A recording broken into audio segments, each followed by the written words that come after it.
ओम शांति। 11 जुलाई 2024। आज की मुरली। मीठे बच्चे, सुन्न अवस्था अर्थात अशरीरी बनने का अभी समय है। इसी अवस्था में रहने का अभ्यास करो। प्रश्न: सबसे ऊंची मंजिल कौन सी है? उसकी प्राप्ति कैसे होगी? उत्तर: संपूर्ण सिविलाइज्ड बनना, यही ऊंच मंजिल है। कर्मेंद्रियों में जरा भी चलायमानी न आए, तब संपूर्ण सिविलाइज्ड बने। जब ऐसी अवस्था हो तब विश्व की बादशाही मिल सकती है।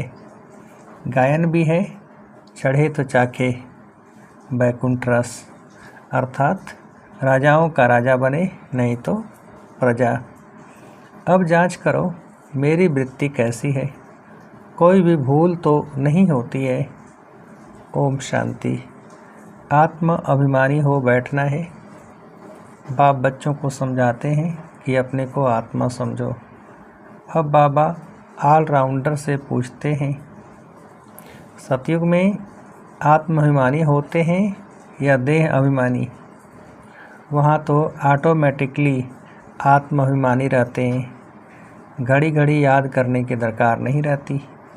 हाँ, वहाँ यह समझते हैं अब यह शरीर बड़ा हुआ, अब इसको छोड़ दूसरा नया लेना है। जैसे सर्प का मिसाल है, वैसे आत्मा भी यह पुराना शरीर छोड़ नया लेती है। भगवान मिसाल दे समझाते हैं तो हमें सभी मनुष्यों को ज्ञान की भूं कर आप समान ज्ञानवान बनाना है, जिससे परिस्तानी निर्विकारी देवता बन जाए। ऊंच से ऊंच पढ़ाई है, मनुष्य से देवता बनना। गायन भी है ना, मनुष्य को देवता किए। किसने किया? देवताओं ने नहीं किया, भगवान ही मनुष्य को देवता बनाते हैं। मनुष्य इन बातों को जानते नहीं। तुमसे सब जगह पूछते हैं आपकी एम ऑब्जेक्ट क्या है, तो क्यों नहीं एम ऑब्जेक्ट की लिखत का छोटा पर्चा छपा हुआ हो। जो कोई भी पूछे तो उनको पर्चा दे दो, जिससे समझ जाएं। बाबा ने बहुत अच्छी रीति समझाया है। इस समय यह कलयुगी पतित दुनिया है, जिसमें महान अपरंपार दुख है। अब हम मनुष्यों को सतयुगी पावन महान सुखधाम में ले जाने की सर्विस कर रहे हैं, वह रास्ता बताते हैं। ऐसे नहीं हम अद्वैत नॉलेज देते हैं। वे लोग शास्त्रों की नॉलेज को अद्वैत नॉलेज समझते हैं। वास्तव में वह कोई अद्वैत नॉलेज है नहीं। अद्वैत नॉलेज लिखना भी रॉन्ग है। मनुष्यों को क्लियर कर बताना है, ऐसी लिखत छपी हुई हो जो झट समझ जाए कि इन्हों का उद्देश्य क्या है। कलयुगी पतित भ्रष्टाचारी मनुष्यों को हम अपार दुखों से निकाल सतयुगी पवित्र श्रेष्ठाचारी अपार सुखों की दुनिया में ले जाते। बाबा यह ऐसे निबंध बच्चों को देते हैं, ऐसे क्लियर कर लिखना है। सब जगह ऐसी तुम्हारी लिखत रखी हो, झट वह निकाल कर दे देनी चाहिए, तो समझें हम तो दुख धाम में हैं, गंध में पड़े हैं। मनुष्य कोई समझते थोड़े ही हैं कि हम कलयुगी पतित दुख धाम के मनुष्य हैं। यह हमको अपार सुखों में ले जाते हैं। तो ऐसा एक अच्छा पर्चा बनाना है, जैसे बाबा ने भी छपाया था, सतयुगी हो या कलयुगी। परंतु मनुष्य समझते थोड़े ही हैं, रत्नों को भी पत्थर समझ फेंक देते हैं। ये हैं ज्ञान रतन, वह समझते हैं शास्त्रों में रतन है। तुम क्लियर कर ऐसा बोलो जो समझे यहाँ तो अपार दुख है। दुखों की भी लिस्ट हो, कम से कम 101 तो जरूर हो। इस दुख धाम में अपार दुख है, यह सब लिखो, सारी लिस्ट निकालो। दूसरी तरफ फिर अपार सुख, वहाँ दुख का नाम नहीं होता। हम वह राज्य अथवा सुखधाम स्थापन कर रहे हैं जो झट मनुष्यों को मनुष्यों का मुख बंद हो जाए। यह कोई समझते थोड़े ही हैं कि इस समय दुख धाम है। इसको तो वह स्वर्ग समझ बैठे हैं। बड़े बड़े महल, नए नए मंदिर आदि बनाते रहते हैं। ये थोड़े ही जानते हैं कि यह सब खत्म हो जाने हैं। पैसे तो उन्हों को बहुत मिलते हैं रिश्वत के। बाप ने समझाया है, यह सब है माया, साइंस का घमंड, मोटरें, एरोप्लेन आदि यह सब माया का शो है।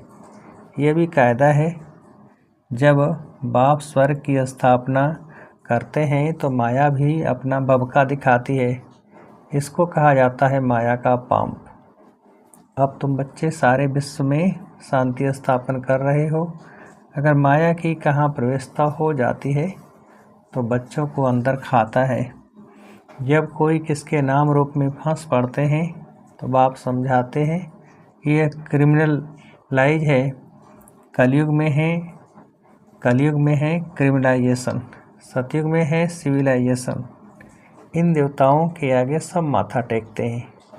आप निर्विकारी, हम विकारी। इसलिए बाप कहते हैं, हर एक अपनी अवस्था को देखे। बड़े बड़े अच्छे महारथी अपने को देखें। हमारी बुद्धि किसके नाम रूप में जाती तो नहीं। फलानी बहुत अच्छी है, यह करें, कुछ अंदर में आता है। यह तो बाबा जानते हैं, इस समय संपूर्ण सिविलाइज्ड कोई है नहीं। जरा भी चलायमानी न आए, बहुत मेहनत है। कोई बिरले ऐसे होते हैं, आंखें कुछ न कुछ धोखा जरूर देती हैं। ड्रामा किसकी सिविलाइज जल्दी नहीं बनाएगा। खूब पुरुषार्थ कर अपनी जांच करनी है, कहाँ हमारी आंखें धोखा तो नहीं देती हैं। विश्व का मालिक बनना बड़ी ऊंच मंजिल है।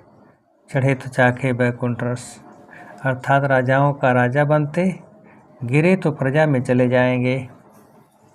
आजकल तो कहेंगे भिखारी जमाना है। भल कितने बड़े आदमी हैं, समझो क्वीन है, उनके अंदर भी डर रहता होगा कि कहाँ कोई हमें उड़ा न दे। हर एक मनुष्य में अशांति है। कोई बच्चे भी कितनी अशांति फैलाते हैं। तुम शांति स्थापन कर रहे हो तो पहले तो खुद शांति में रहो, तब दूसरे में भी वह बल भरे। वहाँ तो बड़ा शांति का राज्य चलता है। आंखें सिविल बन जाती हैं तो बाप कहते हैं अपनी जांच करो। आज मुझ आत्मा की वृत्ति कैसी रही, इसमें बहुत मेहनत है, अपनी संभाल रखनी है। बेहद के बाप को भी सच कभी नहीं बताते हैं। कदम कदम पर भूलें होती रहती हैं। थोड़ा भी उस क्रिमिनल दृष्टि से देखा, भूल हुई, फौरन नोट करो। 10-20 भूलें तो रोज करते ही होंगे जब तक अभूल बने, परंतु सच कोई बताते थोड़े ही हैं। देह अभिमानी से कुछ न कुछ पाप जरूर होगा, वह अंदर खाता रहेगा। कई तो समझते ही नहीं कि भूल किसको कहते हैं। जानवर समझते हैं क्या? तुम भी इस ज्ञान के पहले बंदर बुद्धि थे। अब कोई 50%, कोई 10%, कोई कितना चेंज होते हैं। यह आँखें तो बहुत धोखा देने वाली है, सबसे तीखी हैं आँखें। बाप कहते, तुम आत्मा अशरीरी आई थी, शरीर नहीं था। क्या अभी तुमको पता है दूसरा कौन सा शरीर लेंगे, किस संबंध में जाएंगे? मालूम नहीं पड़ता। गर्भ में शून्य ही शून्य रहते हैं। आत्मा बिल्कुल ही शून्य हो जाती है। जब शरीर बड़ा हो तब पता पड़े। तो तुमको ऐसा बनकर जाना है, बस ये पुराना शरीर छोड़कर हमको जाना है। फिर जब शरीर लेंगे तो स्वर्ग में अपना पार्ट बजाएंगे। शून्य होने का समय अभी है। बल आत्मा संस्कार ले जाती है। जब शरीर बड़ा होता है तब संस्कार इमर्ज होते हैं। अभी तुमको घर जाना है, इसलिए पुरानी दुनिया का, इस शरीर का भान उड़ा देना है। कुछ भी याद न रहे। परहेज बहुत रखना है। जो अंदर में होगा वही बाहर निकलेगा। शिव बाबा के अंदर में भी ज्ञान है, मेरा भी पार्ट है। मेरे लिए ही कहते हैं ज्ञान का सागर, महिमा गाते हैं, अर्थ कुछ नहीं जानते। अभी तुम अर्थ सहित जानते हो, बाकी आत्मा की बुद्धि ऐसी वर्थ नाटे फेनी हो जाती है। अब बाप कितना बुद्धिमान बनाते हैं। मनुष्यों के पास तो करोड़ पदम है, यह माया का पंप है ना।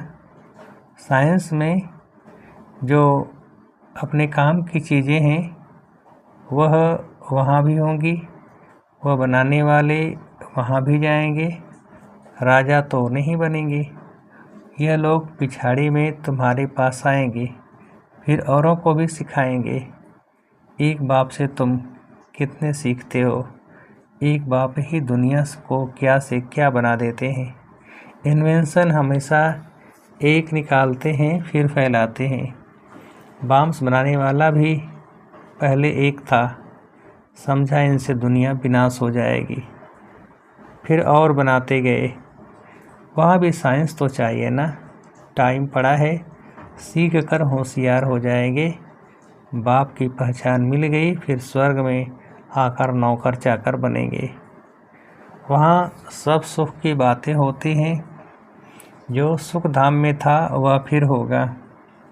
वहाँ कोई रोग दुख की बात नहीं, यहाँ तो अपरंपार दुख है, वहाँ अपरंपार सुख है। अभी हम यह स्थापन कर रहे हैं। दुख हरता सुख करता एक बाप ही है। पहले तो खुद की भी ऐसी अवस्था चाहिए, सिर्फ पंडिताई नहीं चाहिए। ऐसी एक पंडित की कथा है, बोला राम नाम कहने से पार हो जाएंगे। यह इस समय की बात है। तुम बाप की याद में विषय सागर से क्षीर सागर में चले जाते हो। यहाँ तुम बच्चों की अवस्था बड़ी अच्छी चाहिए। योग बल नहीं है, क्रिमिनलाइज हैं, तो उनका तीर लग नहीं सकता। आंखें सिविल चाहिए। बाप की याद में रह, किसको ज्ञान देंगे तो तीर लग जाएगा। ज्ञान तलवार में योग का जौहर चाहिए। नाले से धन की कमाई होती है, ताकत है याद की। बहुत बच्चे तो बिल्कुल याद करते ही नहीं, जानते ही नहीं। बाप कहते हैं मनुष्यों को समझाना है कि यह है दुखधाम, सतयुग है सुखधाम। कलयुग में सुख का नाम नहीं, अगर है भी तो भी काग विष्टा के समान है। सतयुग में तो अपार सुख है। मनुष्य अर्थ नहीं समझते, मुक्ति के लिए ही माथा मारते हैं। जीवन मुक्ति को तो कोई जानते ही नहीं, तो ज्ञान भी दे कैसे सकते। वह आते ही हैं रजो प्रधान समय में, वह फिर राजयोग कैसे सिखाएंगे। यहाँ तो सुख है कागविष्टा समान, राजयोग से क्या हुआ था यह भी नहीं जानते। तुम बच्चे जानते हो यह भी सब ड्रामा चल रहा है। अखबार में भी तुम्हारी निंदा लिखते हैं, यह तो होना ही है। अबलाओं पर किस्म किस्म के सितम आते हैं। दुनिया में अनेक दुख हैं, अभी कोई सुख है थोड़े ही। बल कितना बड़ा साहूकार है, बीमार हुआ, अंधा हुआ, तो दुख तो है ना। दुखों की लिस्ट में सब लिखो। रावण राज्य, कलयुग के अंत में यह सब बातें हैं। सतयुग में दुख की एक भी बात नहीं होती है। सतयुग तो होकर गया है ना, अभी है संगम युग। बाप भी संगम पर ही आते हैं। अभी तुम जानते हो 5000 वर्ष में हम क्या क्या जन्म लेते हैं, कैसे सुख से फिर दुख में आते हैं। जिनको सारा ज्ञान बुद्धि में है, ताड़ा है, वह समझ सकते हैं। बाप तुम बच्चों की झोली भरते हैं। गायन भी है, धन दिए धन ना खोटे। धन दान नहीं करते हैं तो गोया उनके पास है ही नहीं, तो फिर मिलेगा भी नहीं। हिसाब है ना, देते ही नहीं तो मिलेगा कहाँ से, वृद्धि कहाँ से होगी। यह सब है अविनाशी ज्ञान रत्न। नंबरवार तो हर बात में होते हैं ना। ये भी तुम्हारी रूहानी सेना है। कोई रूह जाकर ऊंच पद पाएगी, कोई रूह प्रजापद पाएगी, जैसे कल पहले पाया था। अच्छा, मीठे मीठे सिकिलधे रूहानी बच्चों को नंबरवार पुरुषार्थ अनुसार बाप दादा व माता पिता का दिल व जान सिख व प्रेम से याद प्यार और गुड मॉर्निंग। रूहानी बाप की रूहानी बच्चों को नमस्ते। हम रूहानी बच्चों की रूहानी बाप को नमस्ते। धारणा के लिए मुख्य सार।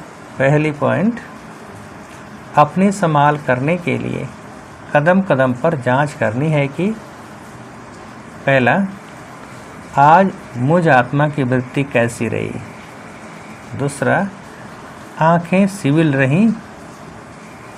तीसरा, देह अभिमान बस कौन सा पाप हुआ। सेकंड पॉइंट, बुद्धि में अविनाशी ज्ञान धन धारण कर फिर दान करना है। ज्ञान तलवार में याद का जौहर जरूर भरना है। वरदान, सत्यता की अथॉरिटी को धारण कर सर्व को आकर्षित करने वाले निर्भय और विजयी भव। विस्तार, आप बच्चे सत्यता की शक्तिशाली श्रेष्ठ आत्माएं हो। सत्य ज्ञान, सत्य बाप, सत्य प्राप्ति, सत्य याद, सत्य गुण, सत्य शक्तियाँ सब प्राप्त हैं। इतनी बड़ी अथॉरिटी का नशा रहे तो यह सत्यता की अथॉरिटी हर आत्मा को आकर्षित करती रहेगी। झूठ खंड में भी ऐसी सत्यता की शक्ति वाले विजयी बनते हैं। सत्यता की प्राप्ति खुशी और निर्भयता है। सत्य बोलने वाला निर्भय होगा, उनको कभी भय नहीं हो सकता। स्लोगन, वायुमंडल को परिवर्तन करने का साधन है पॉजिटिव संकल्प और शक्तिशाली वृत्ति। वायुमंडल को परिवर्तन करने का साधन है पॉजिटिव संकल्प और शक्तिशाली वृत्ति। अच्छा, ओम शांति।